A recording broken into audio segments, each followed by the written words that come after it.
আমরা এখানে যারা আছি সবাই মুসলিম, কম বেশি ইসলামের বহু বিধান সম্পর্কে আমরা জানি। তো সেই জানাশোনা বিষয়টা আবার একটু রিমাইন্ডার করতে চাচ্ছি, মানে একটু স্মরণ করে দিতে চাচ্ছি যে একজন মুসলিম হিসেবে আমাদের কেমন হওয়া উচিত ছিল। প্রথমে আসুন আমি আপনাকে দেখাই, এই পৃথিবীতে একজন মানুষের জন্য নাজাতের একমাত্র পথ হলো ইসলাম গ্রহণ করে নেয়, মুসলিম হওয়া, ঈমানকে গ্রহণ করা। এটা হচ্ছে একটা মুসলিম, একটা মানুষের জীবনের সবচেয়ে বড় কাজ বা সবচেয়ে বড় দায়িত্ব। মানে তাকে মুসলিম হইতেই হবে, আল্লাহর প্রতি ঈমান আনতেই হবে, না হলে তার নাজাতের কোনো রাস্তা নাই। কারণ পৃথিবীতে আল্লাহ সুবহানাহু ওয়া তাআলা যত মানুষকে সৃষ্টি করেছেন, আল্লাহ সুবহানাহু ওয়া তাআলা তাদের জন্য দুইটা স্থানও সৃষ্টি করেছেন, এক হলো জান্নাত, এক হচ্ছে জাহান্নাম। তার মানে এই জান্নাত এবং জাহান্নাম সৃষ্টির মধ্য দিয়ে আল্লাহ আমাদেরকে জানিয়ে দিয়েছেন যে পৃথিবীর সমস্ত মানুষ এক জায়গার জন্য সৃষ্টি হয় নাই, বরং তাদেরকে এই দুই জায়গার কোনো এক জায়গায় আসতে হবে। এখন এই জান্নাত কারা পাবে এটাও আল্লাহ ব্যক্ত করেছেন, এবং যারা আল্লাহ সুবহানাহু ওয়া তাআলার এই জান্নাতে আসতে চায় না তাহলে তাদের কর্ম কেমন হবে সেটাও আল্লাহ ব্যক্ত করেছেন।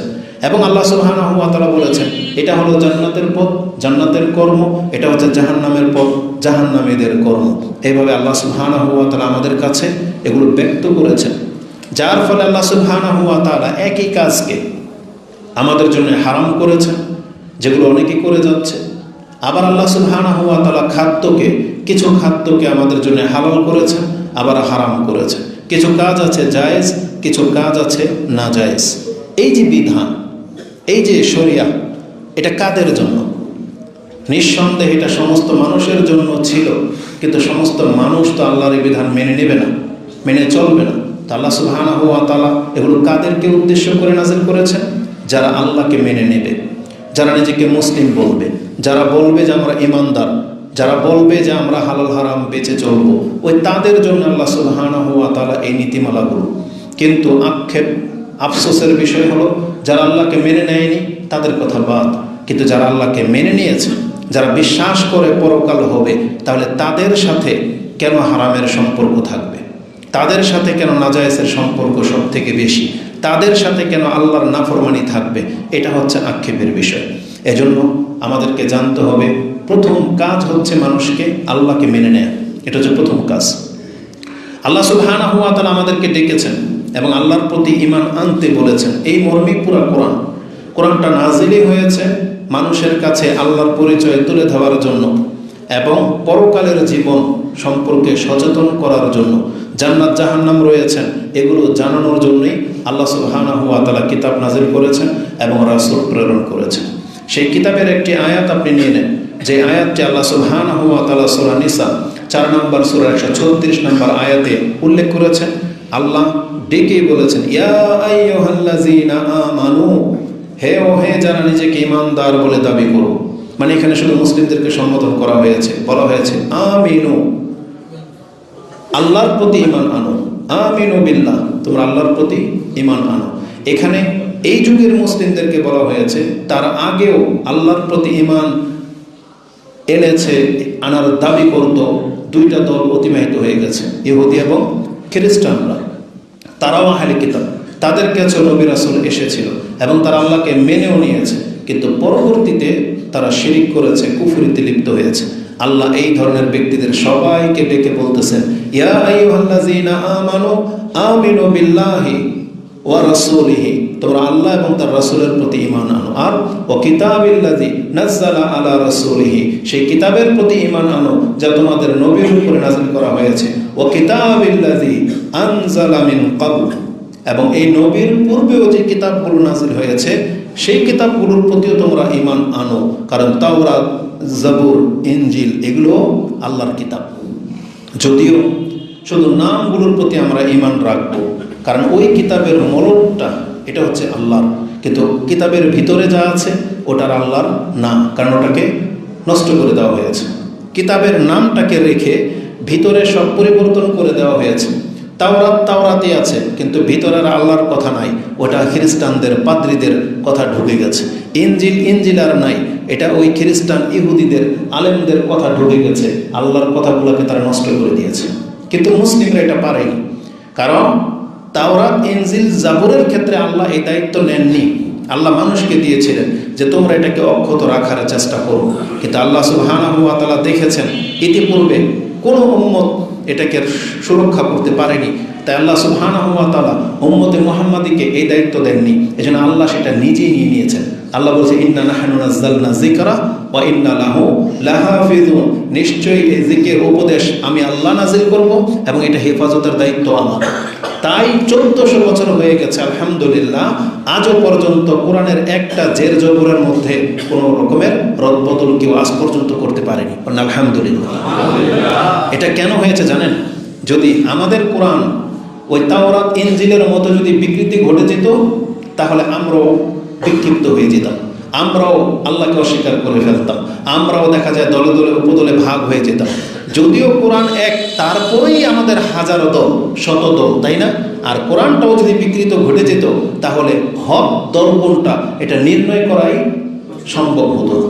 তাই আল্লাহ সুবহানাহু ওয়া তাআলা কিয়ামত পর্যন্ত এটাকে অক্ষত অবস্থায় রেখে দেবেন, এ ওয়াদা আল্লাহ করেছেন।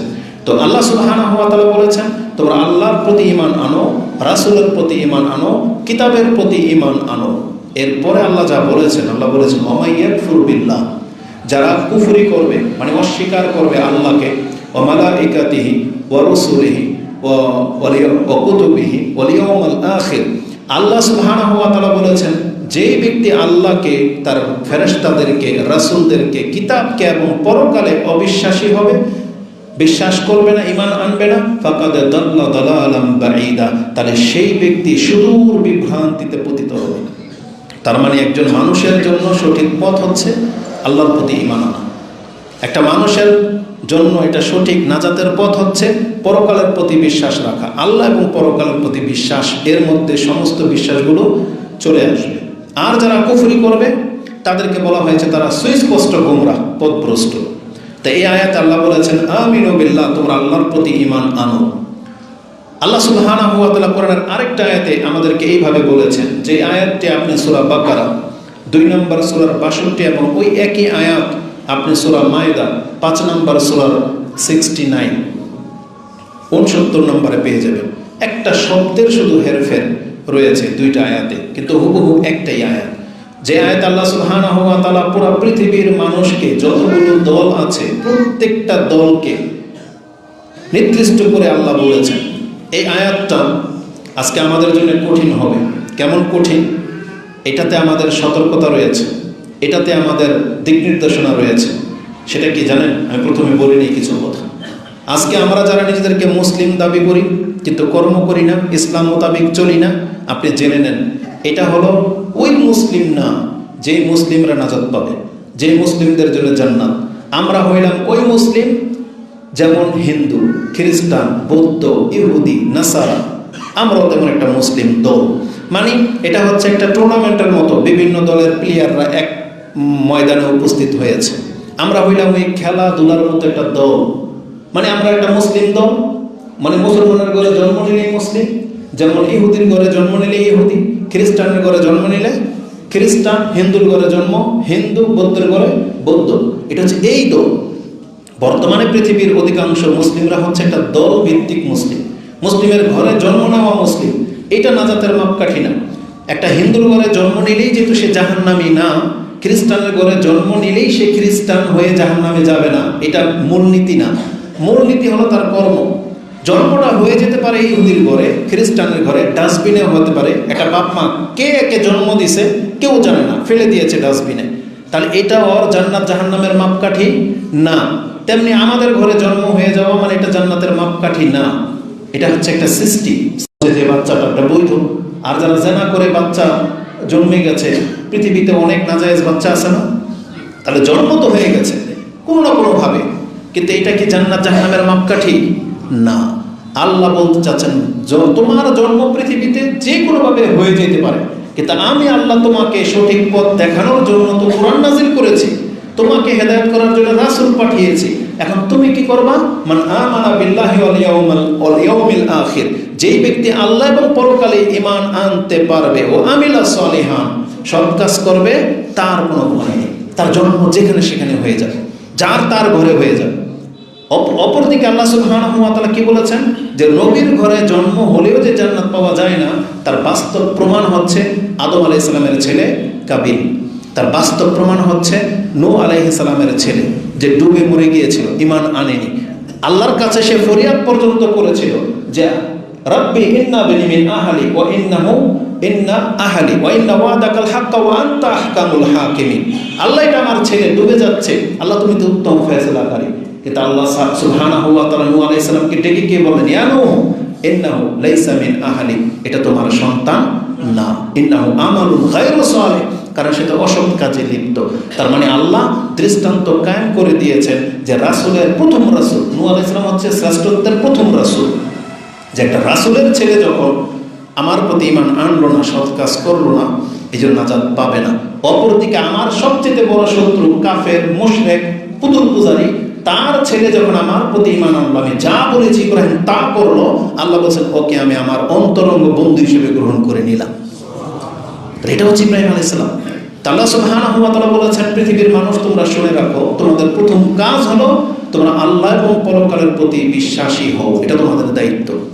রাসূলুল্লাহ সাল্লাল্লাহু আলাইহি ওয়াসাল্লাম তিনি নিজেও যখন এই পৃথিবীতে দাওয়াতি কাজ করেছেন, প্রথম মানুষকে এই কথাটাই বলেছেন, কুলু লা ইলাহা ইল্লাল্লাহ তুফলিহুন, তোমরা বলো যে আল্লাহ ছাড়া সত্য কোনো ইলাহা নাই, তাহলে নাজাত পেয়ে যাবে। আমিনু বিল্লাহি ওয়া রাসূলিহি, আল্লাহ এবং তার রাসূলের প্রতি ঈমান আনো, তাহলে নাজাত পেয়ে যাবে। এইভাবে রাসূল সাল্লাল্লাহু আলাইহি ওয়াসাল্লাম দাওয়াত দিয়েছেন।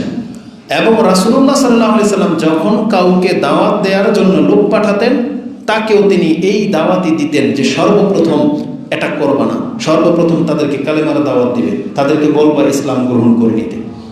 যেমন একটা হাদিস ইবনে আব্বাস রাদিয়াল্লাহু তাআলা আনহু তিনি বলেন, মুআজ বিন জাবাল রাদিয়াল্লাহু তাআলা আনহুকে রাসূলুল্লাহ সাল্লাল্লাহু আলাইহি ওয়াসাল্লাম যখন ইয়ামান দেশে পাঠালেন তাদেরকে দাওয়াত দেওয়ার জন্য, তখন মুআজ বিন জাবালকে রাসূলুল্লাহ সাল্লাল্লাহু আলাইহি ওয়াসাল্লাম খুব ভদ্র ভাষায় সতর্ক করেছিলেন, ইত্তাকিল্লাহ ইয়া মুআজ, তুমি আল্লাহকে ভয় করবে।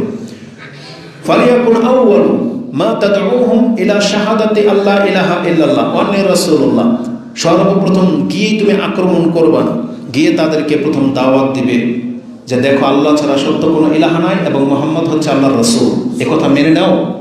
ফাইন আতাউকা লিযালিক, এই কথা যদি তারা মেনে নেয় তাহলে সব খবরদার থেমে যাবে। তারপর কি বলবা, ফাআলিমুহুম আন্নাল্লাহা আফতারাদা আলাইহিম খামসা সালাওয়াতিন ফিল ইয়াওমি ওয়াল লাইলা, তারপরে তাদেরকে বলবা যদি তোমরা মুসলিম হও তাহলে তোমরা জেনে রাখো তোমাদের উপরে আল্লাহ প্রতিদিন 5 ওয়াক্ত নামাজ ফরজ করেছেন।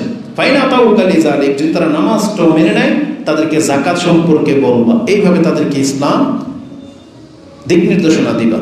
তাহলে আমাদের দাওয়াত হলো প্রথমে আগে ঈমান আনতে হবে, এটা রাসূলুল্লাহ সাল্লাল্লাহু আলাইহি ওয়াসাল্লাম আমাদেরকে শিক্ষা দিয়েছেন। এবং রাসূলুল্লাহ সাল্লাল্লাহু আলাইহি ওয়াসাল্লাম আমাদেরকে জানিয়েছেন, হে পৃথিবীর মানুষ তোমরা শোনো, একজন মানুষ হিসেবে তার জীবনের সবচেয়ে বড় কাজ কোনটা সে যদি বিচার করে, তাহলে রাসূল বলেছেন সেটাই হলো আল্লাহর প্রতি ঈমান আনা। যে একজন ব্যক্তি স্বীকার করা যে হ্যাঁ আল্লাহ একজন আছেন, এটা আমি মেনে নিই, এবং আমাদের নবী মুহাম্মদ সাল্লাল্লাহু আলাইহি সাল্লাম তিনি হচ্ছে আল্লাহর শেষ রাসূল নবী, এটা যদি মেনে নেয়, এটার চাইতে বড় কোনো আমল পৃথিবীতে আর নাই, পৃথিবীতে নাই। রাসূল সাল্লাল্লাহু আলাইহি জিজ্ঞাসা করা হয়েছে, সুয়েলা আইয়ুল আমালি আফদাল, ক্বালা ঈমানুন বিল্লাহি ওয়া রাসূলিহি, সবচেয়ে শ্রেষ্ঠ ইবাদত হলো আল্লাহ এবং তার রাসূলকে মেনে নেওয়া, যা আমি মেনে নিলাম আল্লাহ সুবহানাহু ওয়া তাআলা হচ্ছেন আমাদের মালিক, আমাদের খালেক, আমাদের রাজ্জাক, তিনি আমাদের ইলাহ। এটা একটা মেনে নেবে, একটা পুরুষ একটা মহিলার এটা প্রথম দায়িত্ব। যারা এটা মেনে নিল তারা সবচেয়ে শ্রেষ্ঠ কাজ করতে সক্ষম হলো। ইমাম বুখারী এবং মুসলিম হাদিস কোট করেছেন। বুখারীতে হাদিসটি ঈমানের অধ্যায় 26-এ রয়েছে, মুসলিমেও হাদিসটি ঈমানের অধ্যায় 150-এ রয়েছে। তাহলে আমি এই হাদিস দিয়ে আপনাদেরকে যেটা বোঝাতে চেয়েছি, পৃথিবীর মানুষকে যদি নাজাত পেতে হয় তাহলে তাদেরকে মুসলিম হওয়া ছাড়া বিকল্প কোনো পথ নাই। মুমিন মুসলিম না হলে কোনো ব্যক্তি জান্নাতে যেতে পারবে না। একজন ব্যক্তি যখন আল্লাহ এবং পরকালে বিশ্বাসী নিজেকে স্বীকৃতি দিয়ে দিবে, তার মর্যাদা কি আল্লাহ সুবহানাহু ওয়া তাআলা আমভাবে বলে দিয়েছেন, যেটা আপনি সূরা মুমিনুন তাতে পেয়ে যাবেন 23 নম্বর সূরা। শুরুতে আল্লাহ বলেছেন কাদ আফলাহাল মুমিনুন, নিশ্চয়ই মুমিনরা সফল কাম হয়ে গেল। তার মানে যেই ব্যক্তি ঈমান আনবে আল্লাহ তাদেরকে সফল কাম বলেছেন, এরা নাজাত পেয়ে যাবে, এরাই হচ্ছে কামিয়াব। তো ঈমান হচ্ছে সবচেয়ে বড় জিনিস। এই কথাগুলো বলার পেছনে আমার মূল একটা উদ্দেশ্য তো বেশি আছে। তার আগে আপনাকে আরো একটু কিছু বলি। আজকে যারা মুসলিম হয়ে বসে আছেন, আপনার মান মর্যাদা কি এটা আপনাকে বুঝতে হবে। রাসূলুল্লাহ সাল্লাল্লাহু আলাইহি ওয়াসাল্লামকে আল্লাহ জানিয়েছেন, যে ব্যক্তি ঈমান গ্রহণ করলো তার মানে সে কামিয়াব হবেই হবে। তার সবচেয়ে বড় মর্যাদা হলো একজন নিজেকে যখন বলবে আমি মুসলিম, তার জীবনটা কত আশ্চর্যজনক জানেন? এতটা আশ্চর্যজনক, এখন যদি সে একটু ব্যথা পায়, ধরেন চলতে গিয়ে একটু ব্যথা পেল, পড়ে গেল, এটা কাটা লাগলো, কেউ তাকে গালি দিল, কেউ তাকে ধমক দিল, বা কেউ তাকে কোনোভাবে কষ্ট দিল, তার টাকা হারিয়ে গেল, কোনো কিছু সম্পদ নষ্ট হলো, তার জীবনের যত কষ্ট, যত ব্যথা তার অন্তরের মধ্যে সামান্য সময়ে যদি একটু আঘাত করে, এই একটু আঘাতের কারণে তার মান মর্যাদা বৃদ্ধি পায়, তার পাপ ঝরে যায়। এটা কিন্তু শুধু মুসলিমের সাথে ঘটবে, অন্য কারোর সাথে না। একটা মুসলিমের জীবন এতটা আশ্চর্যজনক, এ এখন মসজিদ থেকে হোক, রাস্তা থেকে হোক, যদি একটা কষ্টদায়ক বস্তু কিছু দেখতে পায়, এ যদি তুলে ফেলে দেয়, তার নেকি শুরু হয়ে যাবে।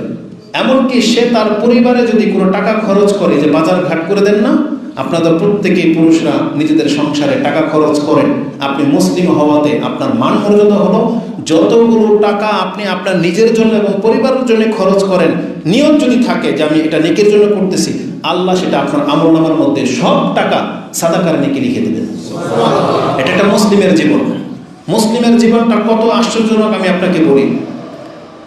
আমরা হইলাম প্রত্যেকে সেই ব্যক্তি, এখন আপনার আমার হালাল টাকার যদি এতটুকু দান করেন, এতটুকু মানে আপনার ক্ষমতায় এতটুকু, আল্লাহ আপনার এই দানকে আল্লাহর ডান হাতে নিতে প্রস্তুত। আল্লাহ সেটা আপনার ডান হাতে নেবে, আল্লাহ নিয়ে এটাকে বড় করবে। আর একটা কাফের যদি ঈমান গ্রহণ করে না, সে যদি পুরো পৃথিবী ভরা স্বর্ণ আল্লাহর কাছে দান করে, আল্লাহ জীবনে কোনোদিন তার কাছ থেকে গ্রহণ করবে না। আপনি কি কাফের আর মুসলিমের মধ্যে পার্থক্যটা বুঝতে পারতেছেন? এই মসজিদের মধ্যে একটা ইটা যা টাকায় লেগেছে, যদি সে মুসলিম হয় তাহলে আল্লাহ সেটা গ্রহণ করেছেন জেনে নেন।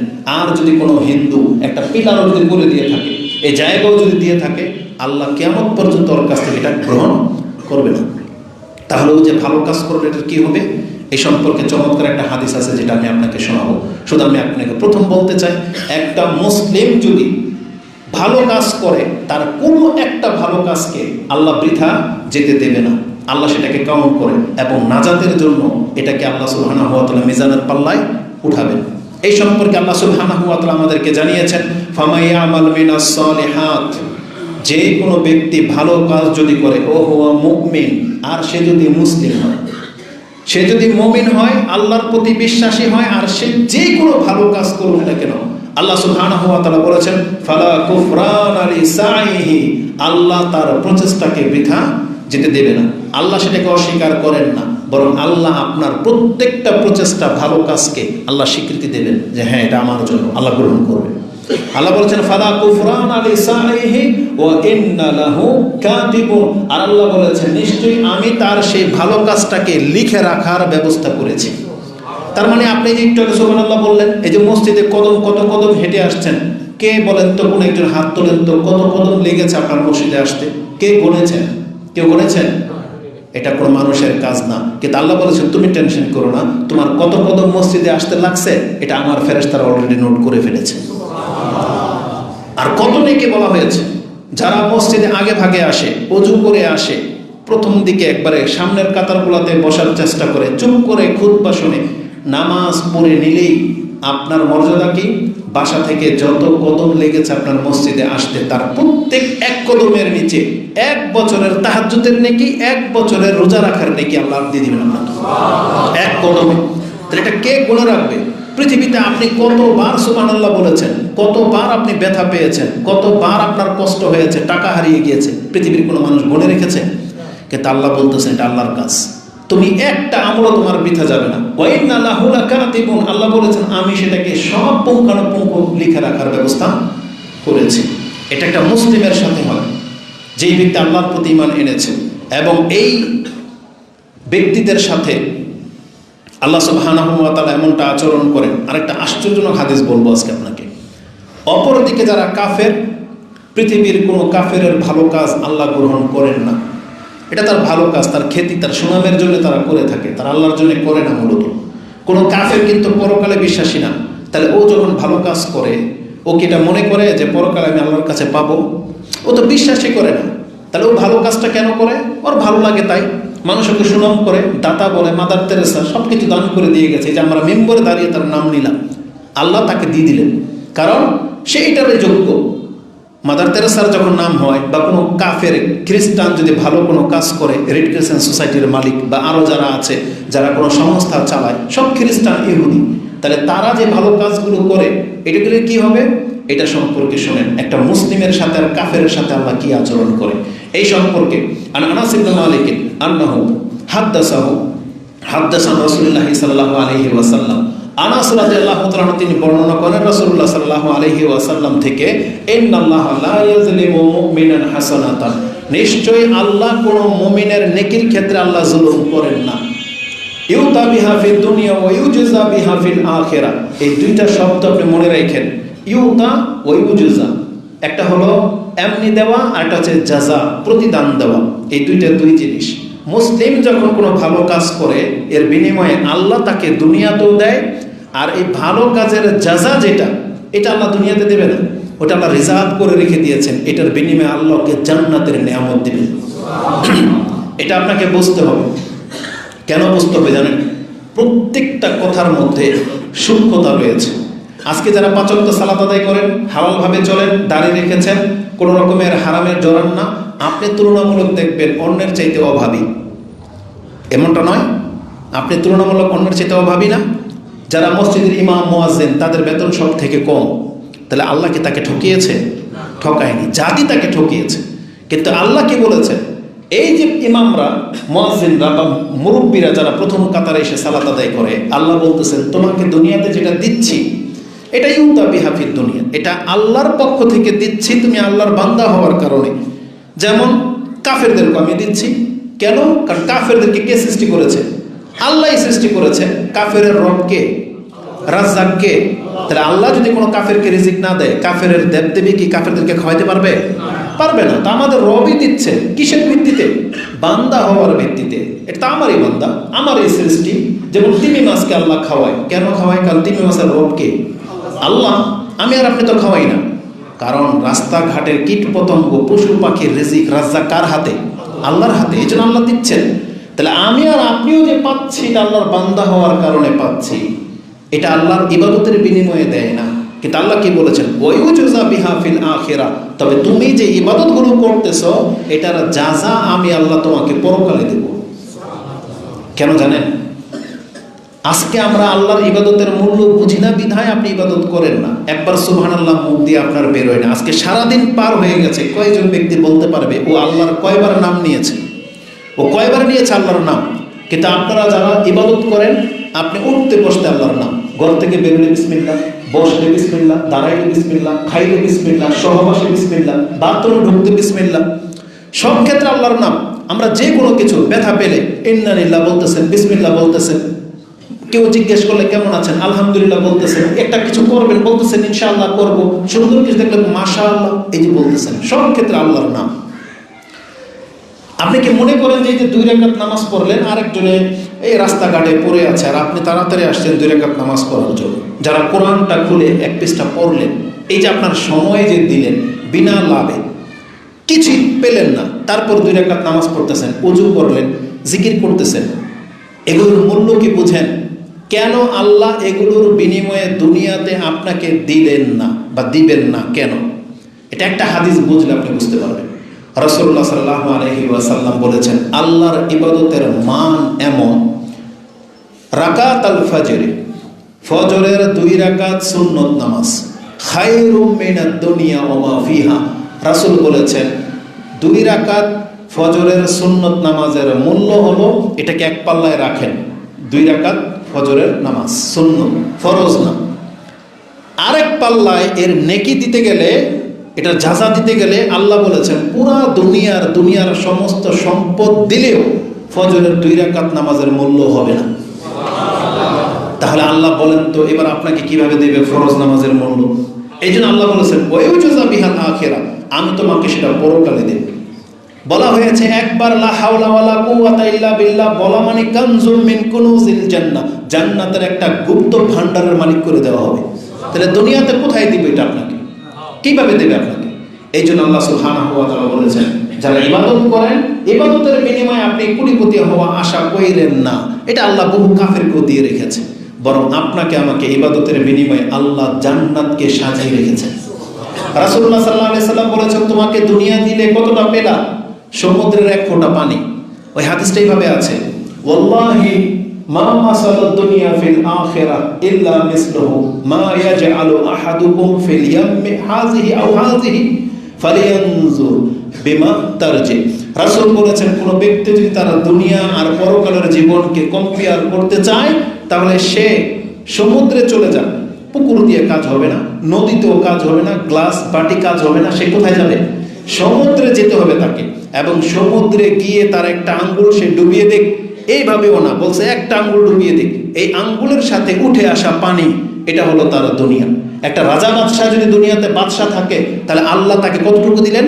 এই এক ফোঁটা পরিমাণ নিয়ামত। আর আল্লাহ একটা মুসলিমের জন্য যা বরাদ্দ রেখেছে এটা বুঝতে হলে বলেছে রাসূল সমুদ্রের দিকে তাকাও, এখানে যত পানি আছে এটা তোমার পরকালের জীবন।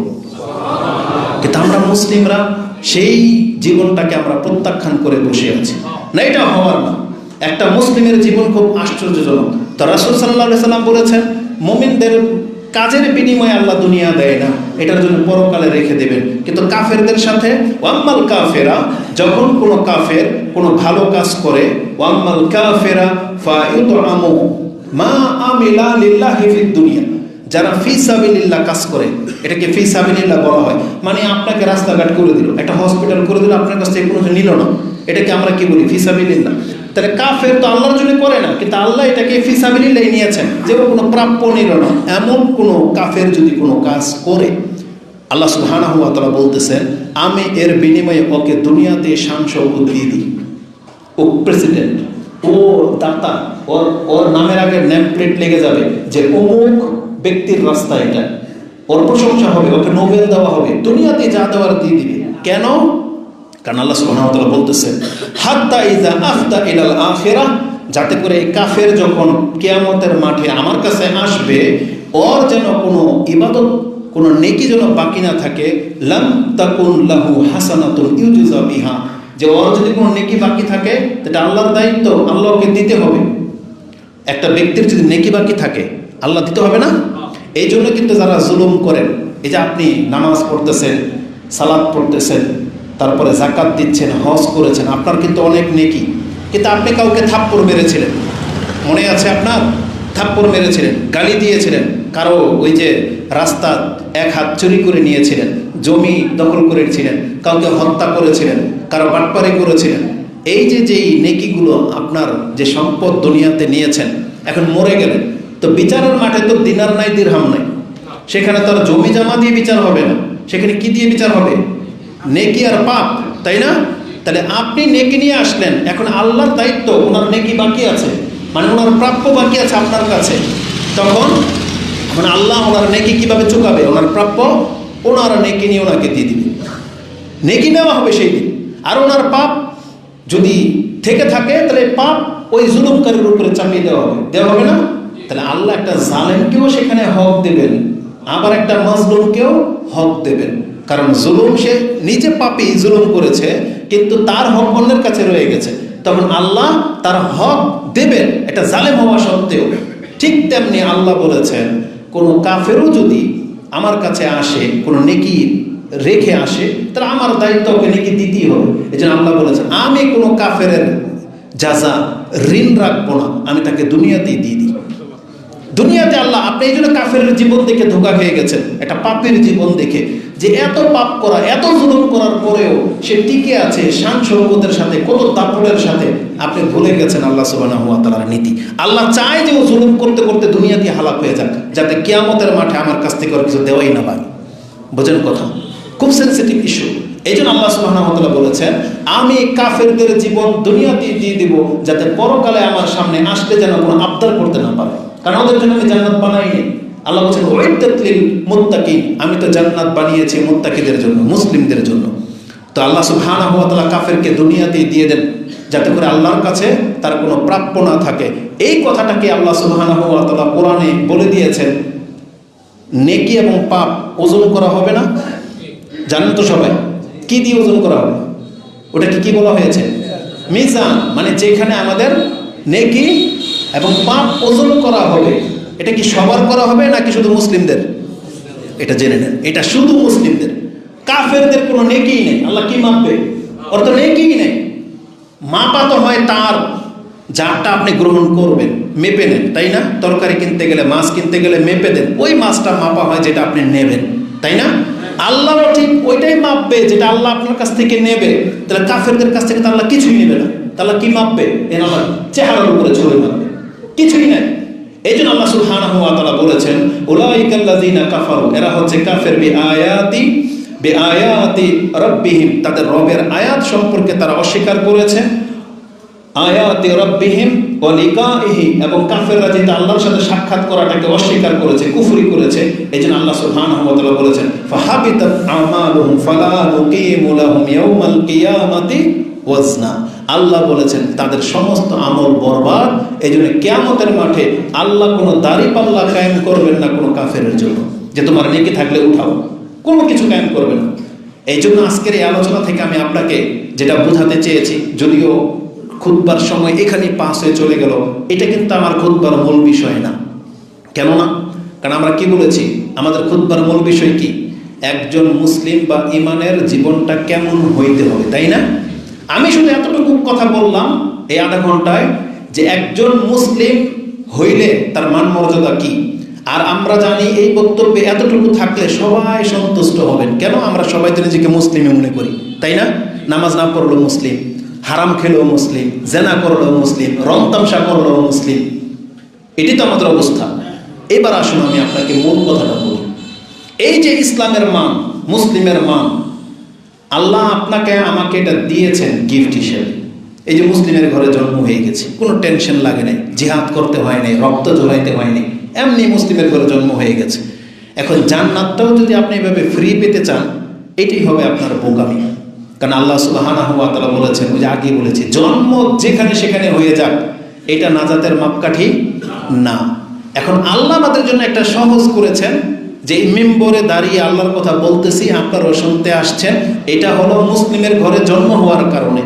নাহলে এই হিন্দুর ঘরে জন্ম হইলে কোন হিন্দু আসছে এখানে খুতবা শুনতে? আসছে যে খুতবাটা শুনে আসি, ভাল লাগলে হেদায়েত গ্রহণ করেই নিব, তওবা করে নিব, আসছে? আসবে? আসবে না। আজকে মুসলিমের ঘরে জন্ম হওয়ার কারণে আপনারা আসছেন, কিন্তু আমরা কি এই কয়টা লোক এই অঞ্চলে বাস করি? বাকিরা কোথায় তাহলে? তারা কেন আসে নাই? ফজরের নামাজে কি এই পুরো মসজিদটা ভরে? তাহলে তারা কোথায় থাকে তখন? তাহলে বোঝা যাচ্ছে যে শুধু মুসলিমের ঘরে জন্ম হইলেই যে নাজাত পাবে তা না। এক মসজিদে আসা তার জন্য সহজ হয়েছে, তারপরও তারা আসে না, তাহলে তাদের রেজাল্টটা কি হবে? এটা হবে খুতবার মূল বিষয়। আমি শুধু আপনাকে বোঝাতে চেয়েছি, আপনি আল্লাহকে চেনার চেষ্টা করেন। আর শেষে বলা হবে কিনা জানি না, খুতবার টাইম পাস হয়ে যাবে।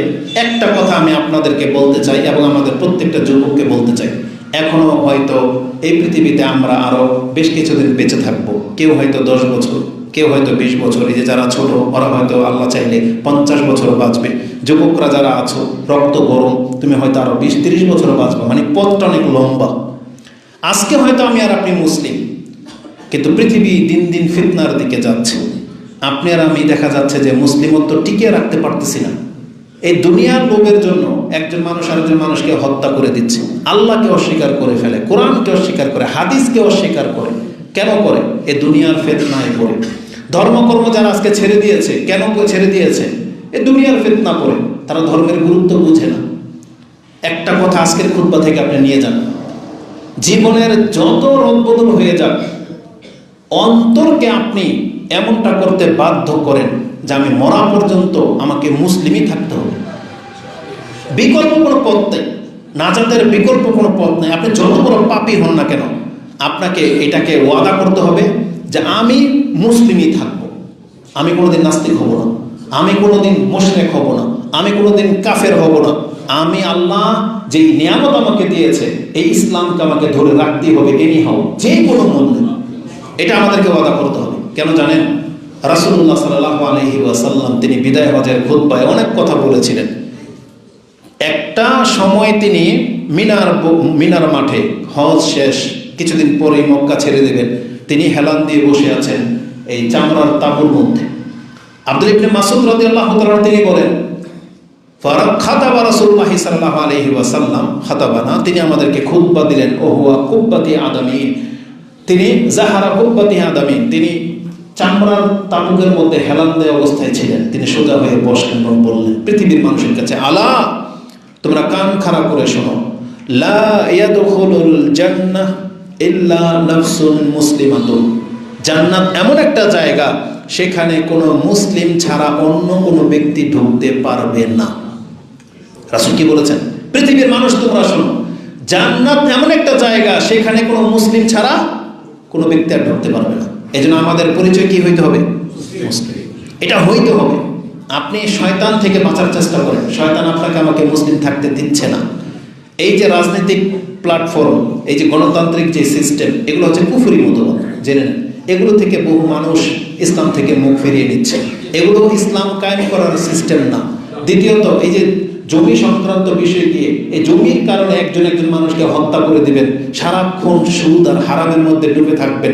আর একটা মুসলিমের জীবনের সবচেয়ে বড় পাপ হচ্ছে বেনামাজি হওয়া, নামাজ না পড়া। এটা হচ্ছে একটা মুসলিমের জীবনের সবচেয়ে বড় পাপ। এর মাধ্যমে শয়তান আপনাকে নিয়ে জাহান্নামে চলে যাবে না, এটা হওয়ার না। আপনাকে মুসলিম থাকতে হবে, মানে যে কাজ করলে মুসলিমত্ব কেটে যায় এটা থেকে বাঁচতে হবে অন্তত।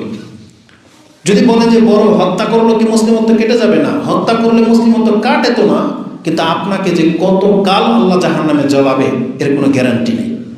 এত শাস্তি তাকে দেবে গ্যারান্টি নেই। জেনা করলে এত শাস্তি সে পাবে, এর কোনো নাজাতের কোনো পথ নাই। আল্লাহ যখন চাইবে তখন। আর যেখানে এক মুহূর্ত কোনো ব্যক্তি জাহান্নামে টিকবে না, এই বড় বড় পাপগুলো থেকে বেঁচে থাকার চেষ্টা করেন। আর মুসলিমত্ব টিকে না কিসে?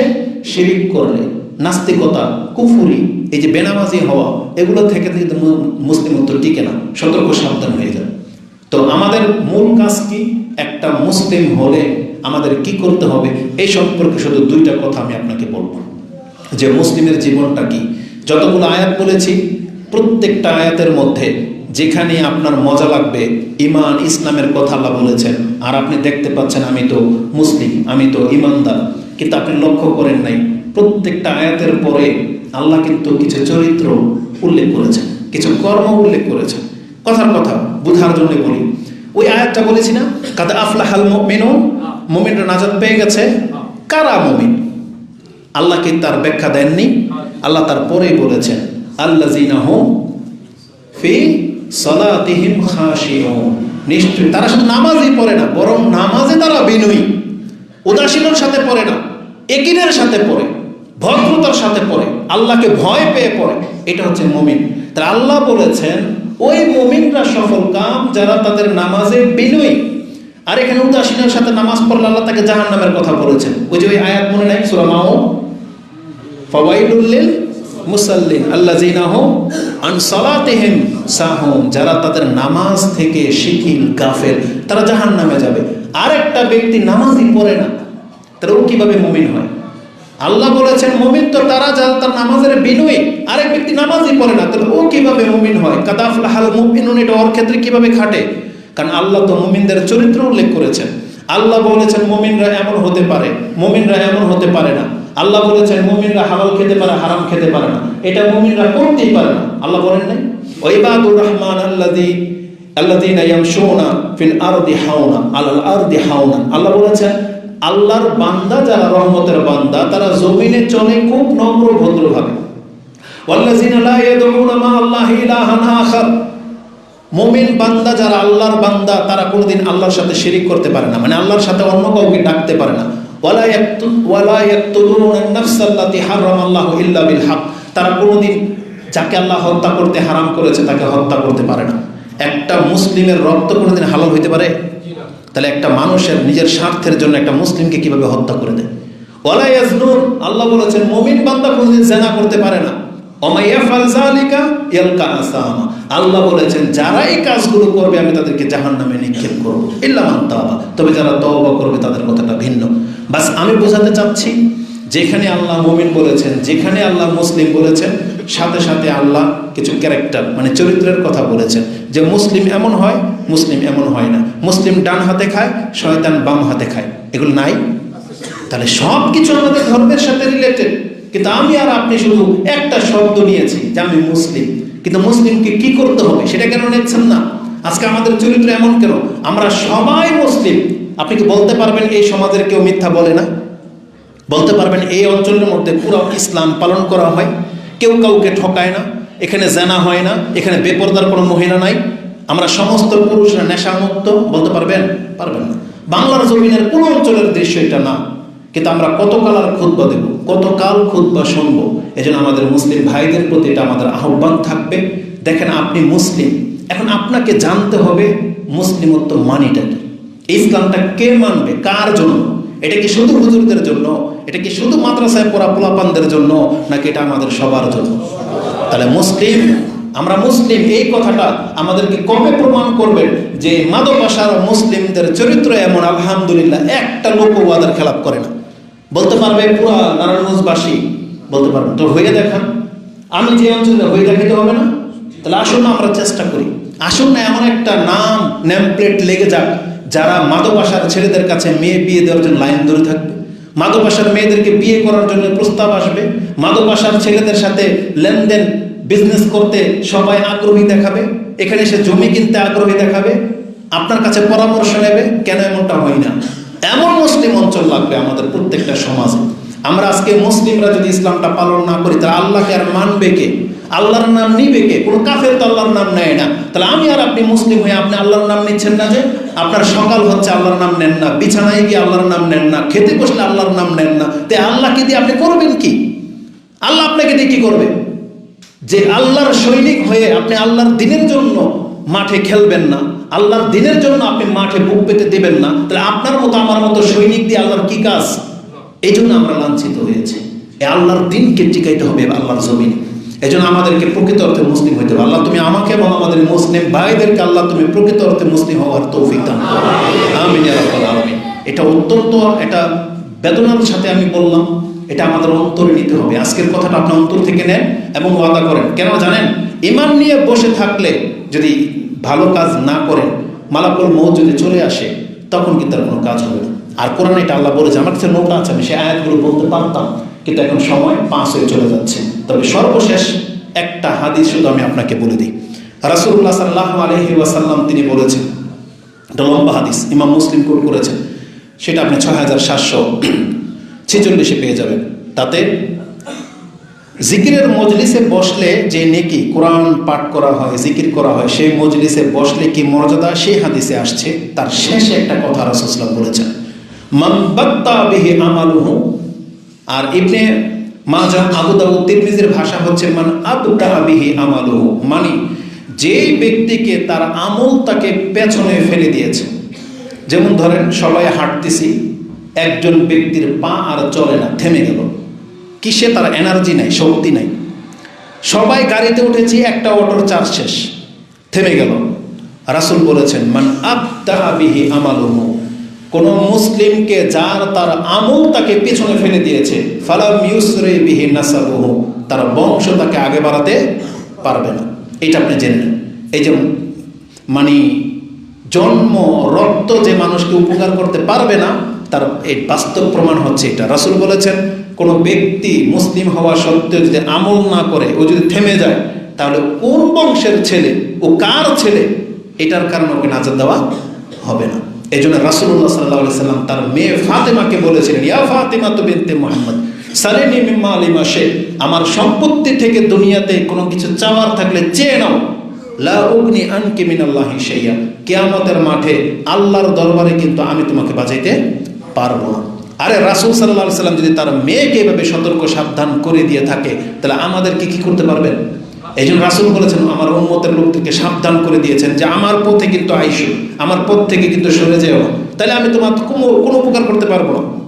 এই জন্য রাসূল বলেছেন মান বাত্তা বিহি আমালুহু ফালাম ইউসরি বিহি নাসাবুহু, কোন মুসলিম ব্যক্তি যদি আমলের ক্ষেত্রে আটকে যায়, তাহলে তার রক্ত বংশ, তার টাকা পয়সা তাকে কোনোদিন আল্লাহ পর্যন্ত পৌঁছাইতে পারবে না। এবং সর্বশেষ হাদিস, এটা আরও সেন্সিটিভ। আলী রাদিয়াল্লাহু তাআলা আনহু থেকে বর্ণনা করা হয়েছে, ইমাম বুখারী এবং মুসলিম উভয় কোট করেছেন, যেটা আপনি 66-26 পেয়ে যাবেন সম্ভবত মুসলিমে, যে তাতে কি আছে। আলী রাদিয়াল্লাহু তাআলা তিনি বলেন, একদিন রাসূলুল্লাহ সাল্লাল্লাহু আলাইহি সাল্লাম মাটিতে দাগ কাটতেছিলেন, খুব চিন্তিত। হঠাৎ করে তিনি মাথা তুললেন এবং বললেন, মা মিনকুম মিন আহাদিন ইল্লা উলিমা বিহি মিনাল জান্নাতি আও মিনান নার। তোমাদের মধ্যে পৃথিবীতে এমন কোনো মানুষ নাই যার কপালের উপরে এটা লেখা পড়ে গেছে যে কে জান্নাতি কে জাহান্নামী। তার মানে সবার তকদিরের উপর এটা সিগনেচার হয়ে গেছে, কে জান্নাতি কে জাহান্নামী। এটা আল্লাহ ভালো করে জানে, জন্ম হওয়ার আগে আল্লাহ জানে যে এটা কি জান্নাতে জন্ম হচ্ছে না জাহান্নামে জন্ম হচ্ছে। কেন আল্লাহ দুনিয়াতে পাঠালেন এটা আবার লম্বা চূড়া আলোচনা, এটা পরে আসবে। কিন্তু আল্লাহ পরীক্ষা করার জন্য যে আল্লাহর জ্ঞান যে কতটা প্রখর, এটা আল্লাহকে আমাকে দুনিয়াতে পাঠায় আল্লাহ দুনিয়াবাসীর কাছে প্রমাণ করতে চাইলেন। এই যে দেখো, আমি লোকটাকে জান্নাতে বলেছি, কেন জান্নাতি, প্রমাণ দেখে নাও। আমি ফেরাউনকে জাহান্নামী যে বলেছি, কেন জাহান্নামী, প্রমাণ দেখে নাও। যে ফেরাউনকে হেদায়েত করার জন্য আমি একজন না দুইজন নবীকে পাঠিয়েছি, তাও ফেরাউন কি করে নাই, আমাকে গ্রহণ করে নাই। তাহলে আল্লাহ এই দুনিয়াতে না পাঠালে তো আমি আর আপনি বুঝতাম না যে ফেরাউন কত বড় শয়তান। তা আল্লাহ পাঠিয়ে দিয়ে পরীক্ষা করে দিয়েছে। আর মুহাম্মদ সাল্লাল্লাহু আলাইহি সাল্লাম তিনি যে শ্রেষ্ঠ হবেন, কেন হবেন আসলে তোমরা দেখে নাও। তাই রাসূলুল্লাহ সাল্লাল্লাহু আলাইহি সাল্লামকে পাঠিয়েছে যে দেখো তার কর্ম কেমন, এই জন্য তিনি শ্রেষ্ঠ। তা আমরা কে জান্নাতি কে জাহান্নামী এটা আল্লাহ আগে থেকেই জানেন। এটা যখন সাহাবায়ে কেরামদের কাছে বলা হলো, তখন তিনি বলতেছেন, ইয়া রাসূলুল্লাহ ফালিমা না'মালু আফালা নাত্তাকিলু। তাহলে এই কথার উপরে আমরা একিন যদি করি তাহলে আমল কেন করব? নামাজ পড়ার দরকার কি? চুরি করলো জান্নাতি, নামাজ না পড়লেও জাহান্নামী হইতে পারে না? রাসূল কি বলেছেন জানেন? পৃথিবীর প্রত্যেকটা মুসলিমের এখানেই চিন্তার বিষয়। আজকের খুতবা থেকে আপনি এটা নেবেন। আপনি কোন পথে আছেন আপনি চলতে থাকেন, কিন্তু কদমটা দেওয়ার সময় আজকের কথাটা আপনি স্মরণ রাখেন। এই কদমটা কি জান্নাতের দিকে দিলেন না জাহান্নামের দিকে দিলেন? পথ কিন্তু দুইটা আপনার সামনে। প্রত্যেকটা মানুষ শুনে রাখেন, আপনি সুইচের দুইটা মাথা থাকে, হয় অন অথবা অফ। ঠিক তেমনি আমাদের কদম দুই জায়গার এক জায়গায় পড়ে, হয় জান্নাতে পড়ে না হয় জাহান্নামে পড়ে। কদমটা কোথায় দিবেন চিন্তা ভাবনা করে দিন। রাসূলুল্লাহ সাল্লাল্লাহু আলাইহি সাল্লাম বলেছেন, বসে থাকা যাবে না। আমালু, তোমরা কর্ম করো। ফাকুল্লুন মুয়াসসারুন লিমা খুলিকা লাহু। কাকে কোন কাজের জন্য সৃষ্টি করা হয়েছে, কে জান্নাতি আর কে জাহান্নামী, এটা তার কর্মই তাকে দিন শেষে বলে দেবে। সারাদিন আপনি যা করেছেন, আপনি রাত যখন বিছানায় যাবেন আপনার কর্মই বলে দেবে আপনি আজকে জান্নাতি না জাহান্নামী। এই 24 ঘন্টাকে কোন কাজে ব্যবহার করেন, ওই হিসাব আপনার চোখের সামনে ভেসে আসবে যে আজকে যে কাজগুলো করেছেন এটার মধ্যে জান্নাতি কাজ কোনগুলো ছিল, জাহান্নামী কাজ কোনগুলো ছিল, কোনটা আমাদের দ্বারা বেশি হয়ে গেছে, এটা প্রত্যেকের রেজাল্ট পেয়ে যাবেন। এই জন্য আমি আবারও বলি, জান্নাত সৃষ্টি হয়ে আছে, জান্নাতের রাস্তাও রয়েছে। এখন আপনাকে আমাকে সেই জান্নাতের রাস্তায় হাঁটতে হবে, থেমে গেলে চলবে না। আপনি জানেন যে ইসলাম একমাত্র পথ জান্নাতে যাওয়ার, কিন্তু আপনি ইসলাম পালন করেন না, তার মানে আপনি থেমে গেলেন। মানে আপনি জানেন যে এই পথ দিয়ে ফরাজিকান্দা হয়ে মুক্তারপুর যাওয়া যায়, কিন্তু আপনি রাস্তায় গিয়ে থেমে গেলেন। আপনাকে কে নিয়ে যাবে? কেউ নিবে আপনাকে যেতে হবে। আল্লাহ তো অপেক্ষায় আছেন। আল্লাহ আমাদের রাসূলকে অপেক্ষায় নাই। রাসূলুল্লাহ সাল্লাল্লাহু আলাইহি ওয়াসাল্লাম বলেছেন, আমি আমার হাউজে কাউসারের সামনে অপেক্ষমান থাকবো তোমাদের জন্য। যে আমার সামনে দিয়ে যাবে আমি তাকে নিজের হাতে কাউসারের পানি পান করাবো। এখন আপনি যদি না হাঁটেন, যে থেমে আছেন, তো থেমে কেন আছেন? আমাদের রাসূল সাল্লাল্লাহু আলাইহি ওয়াসাল্লামকে গিয়ে ধরতে হবে। তো রাসূল বলছে, আসো, আমি গেলাম, তোমরা আসো। কিন্তু আমরা যাচ্ছি না। আমরা ধর্মটাকে একবারে উপেক্ষা করেছি নিজের জীবন থেকে, না, এটা মোটেও কাম্য নয়। একটা মুসলিমের জন্য অন্তত ফরজ ইবাদতগুলোকে গুরুত্ব দেওয়ার চেষ্টা করেন। আল্লাহ তুমি আমাকে এবং আমাদের মুসলিম ভাইদেরকে ইসলাম পালন করার তৌফিক দান করুন। আকুলু লিকাউলি হাযা আস্তাগফিরুল্লাহ লি ওয়া লাকুম ওয়া লিসাইরিল মুসলিমিন ফাস্তাগফিরু ইন্নাহু হুয়াল গফুরুর রহিম।